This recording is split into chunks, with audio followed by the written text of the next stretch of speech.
Sebuah rekaman ramai beredar di media sosial Telegram pada Selasa 7 Maret 2023. Dalam rekaman tersebut memperlihatkan kondisi terkini di kota Bakhmut pasca perang yang berkali-kali terjadi.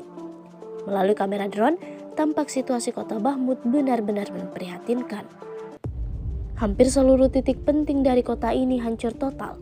Bangunan-bangunan yang ada di kota ini terlihat tak lagi layak pakai. Kepulan asap juga masih terlihat di beberapa titik kota ini. Hingga video ini beredar, beragam komentar dituliskan warganet.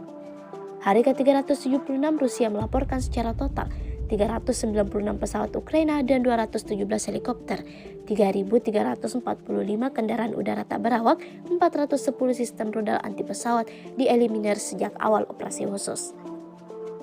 Sementara dari kubu Kiev, Kementerian Pertahanan Ukraina merilis 650 tentara Rusia dieliminir dalam sehari terakhir.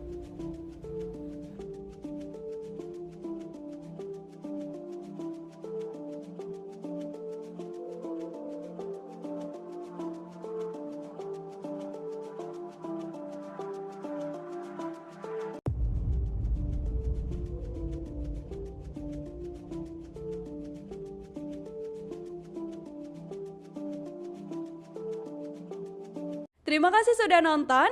Jangan lupa like, subscribe, dan share ya.